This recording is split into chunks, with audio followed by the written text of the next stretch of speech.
Hello, dear viewer. It's Friday. It's Fly Day. So let's have a fly with something. And I thought I would bring you along with a thoughtish sort of experiment of mine. It's never a good start, is it? I've played with Ardusoar before. Ardusoar is a fantastic addition to the Arduplane, Ardupilot world, and it autonomously thermals. That's always a good thing, isn't it? You can see here, see that road running north-south. To the east of that road, that is a ridge. So I flew a Skywalker, not truly a glider, out and powered it up, used some ridge lift, but then flew forward, climbed above an engine cutoff height, and when the engine cutoff height was reached, the aircraft starts loitering, and I left the loiter out, but you can see there where it's hooked into thermals and has started itself autonomously thermaling.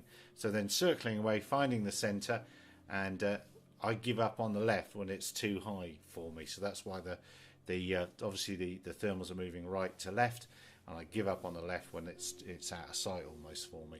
So to simulate stuff in X-Plane 10.5 for me, because my version of my computer's not fast enough to run anything higher than that. Anyway, I quite fancy this goat primary glider, so I thought I'd go off and have a look for one of those. I couldn't find one of those, and I think let's cut back a bit. Why I quite like that goat glider is when I was at school there was one of these, and that's a T38 primary glider that was hanging up on a wall in bits in one of the stores, and the school wouldn't let me have it. I don't know why they wouldn't let me have it, but they used to tow youngsters behind bungee cords, or pull them back on bungee cords, release them, and they used to flip along a couple of feet above the ground. I don't know why they wouldn't let me have it. Anyway, I looked around and I came across this Quicksilver EMG for X-Plane 10.5. It's no longer the Quicksilver EMG. It's now just the EMG-6, Electric Motor Glider 6. And if you go to electricmotorglider.com, you'll find out all about it. So, well, that'll do. That's that sort of thing. It's got a motor so it can power up and get to height. And I started looking at the site, and I started looking at some of the videos, and I got quite excited about it. So this is going to turn into not only an exercise into remembering how Ardusoar works. The reason I need to remember is because I want to try it again on a real glider. So try it in simulation, see if I can remember. But not only remember how Ardusoar works, but this would be a great communications aircraft for Air Autonomous, that Lesotho drone delivery simulation experiment. Get rid of the person, chuck in comms gear, and let it slope soar and thermal soar, and keep itself in the day during operations, as it were.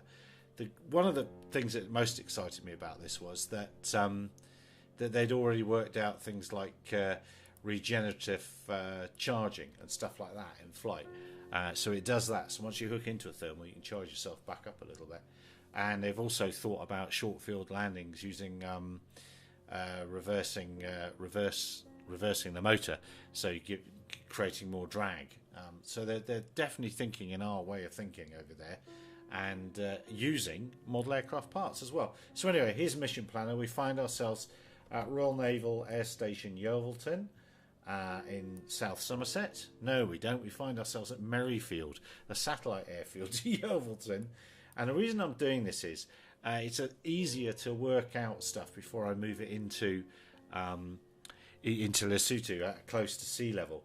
Now you see just over here, I don't know if the cursor's showing on this, on the HUD it's showing 0 meters. This is actually set to be in feet, so that's a little bit of an error there. Let's just check what I can't quite remember what I had the flight plan doing. Let's look at that. So that's going up to 400 meters, I hope, or will it be 400 feet? This is one of my bugbears with Mission Planner is it changes units all over the place, and it'd be nice if it just kept to one. So these are the SAW units. So there's the discrepancy. So I've got my SAW units set at meters, I hope. So SAW altitude cutoff. So that's cutoff throttle. So let's 1,500 feet. That's quite high in South Somerset. There's nothing that high there. So let's take that down to 300. Right, that 7,000. Yeah, if it goes up that high, that would be good.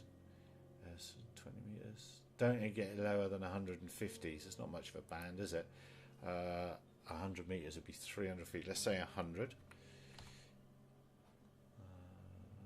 Right parameters. Yeah. Save to file. Just do that for there. Okay. Yeah. Right. Okay. Now I haven't worked out any of the polar caves or anything like that. So I haven't done an auto tune on the aircraft, and I have. Let's go back to that configuration tuning, basic tuning.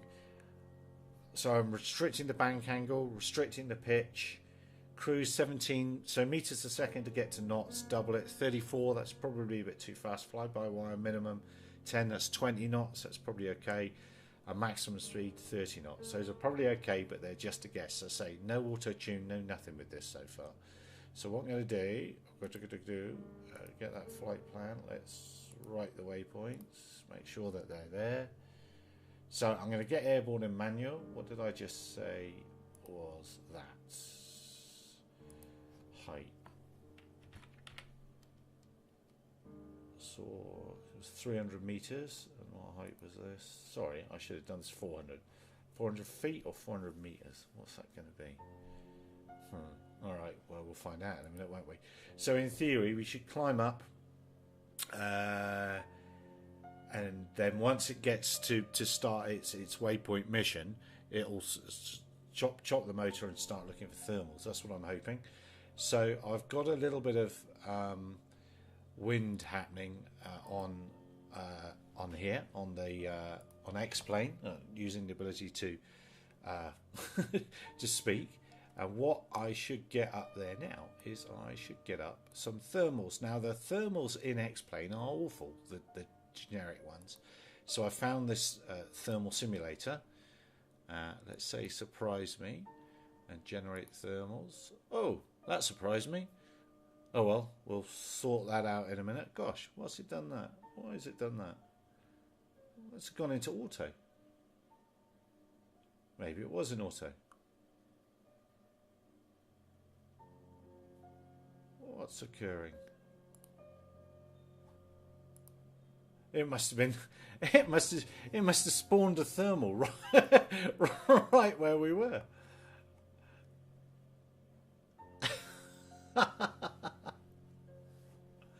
Huh. That was interesting. All right. Well, okay. Well, that's fine. All right. Off it goes to waypoint 1. 73 knots. Gosh, that's fast. Why is it doing 73 knots and why is it descending now? What is occurring? Let's restart the mission. Yeah, I don't know what happened there.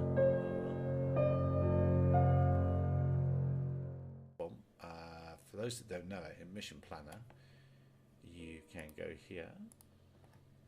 You can go Planner, and you can start a video.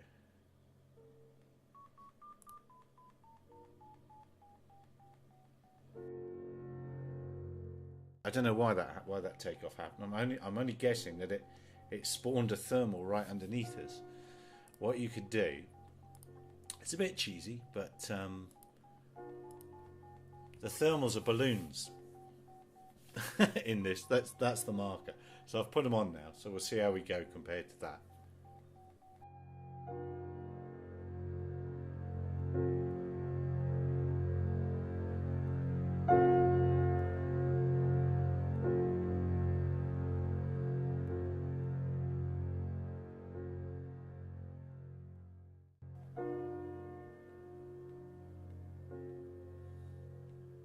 Oh, what's that about?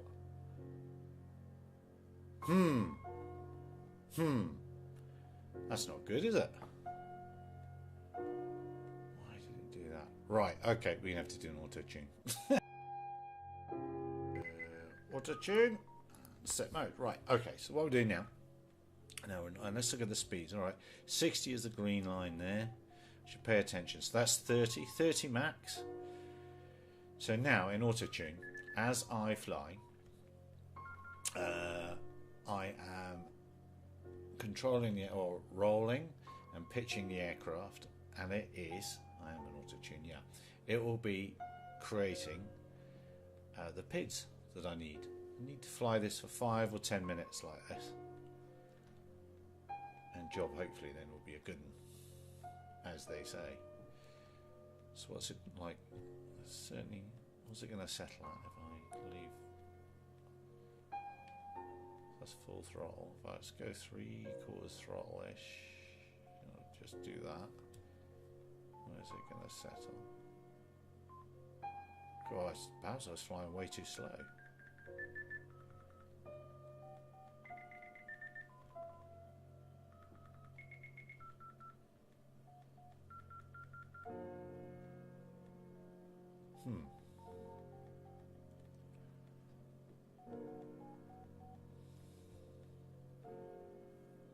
So if this was your model aircraft that you had flown, you would fly it on the basic PIDs. Make sure it's flyable, center of gravity and everything's all in the right place and it works. Try it on the out of the box PIDs, and if the out of the box PIDs don't seem groovy enough to you, then you do this. And I think it's every 12 seconds, but you'd have to look at the wiki. But every number of unit of seconds, it looks at what you've done and saves it, and then jobs are good. So the more of this you give it, the better. That's the town of Ilminster coming up. That's where I grew up. Well, I didn't grow up there. I grew up just to the south. Just in fact, let's go down there on this little auto tune. Is that Ilminster? Oh, I got that right. Yeah, I think that's Ilminster.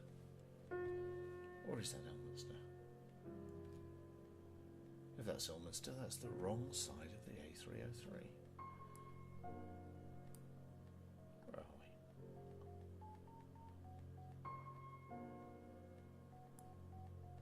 Oh, that's Donyat. No, that was Donyat. What am I talking about? That's Ilminster over there.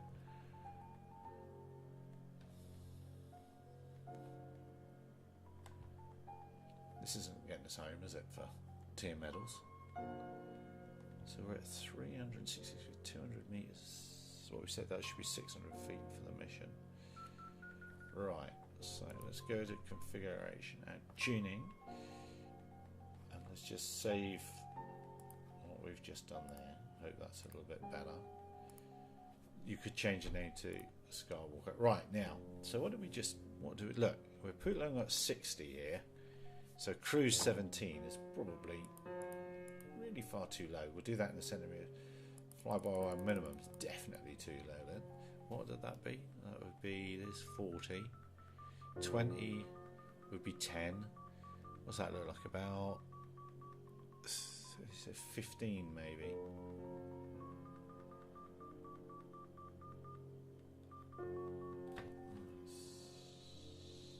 Let's just say 20 just for now then. Flyby minus 80, so that should be 40.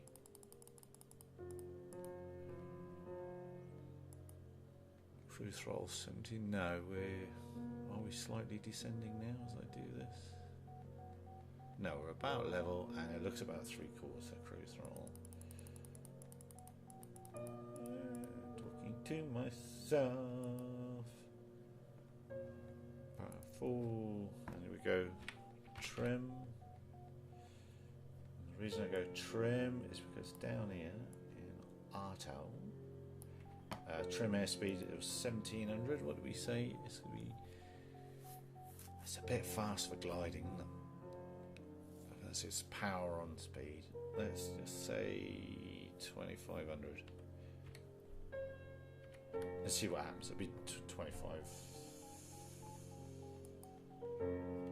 It's a second, which is 50 knots. That is fast. That's fine. Anyway, let's try it. Let's try it. All right. Let's see if we avoid it going out of those things. Let's restart mission. Let's go auto and restart mission. Oh, straight into loiter.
So then, what have I learnt in this, best part of 3.5 hours of mucking about with this? I've learnt that I need to remember properly how to do the auto tune and how to do all the other good stuff. I seem to forget every time I do it. I seem to forget, but this is one of the reasons why doing it in simulations is not a bad plan, really. You get to play around and start thinking about it before you put it on your real model aircraft out there. I've learned that I'm very impressed with this little aeroplane. It would be fun. Don't forget though, Ardupilot doesn't support using the autopilot in manned aircraft, so remember that. We could never do that for real.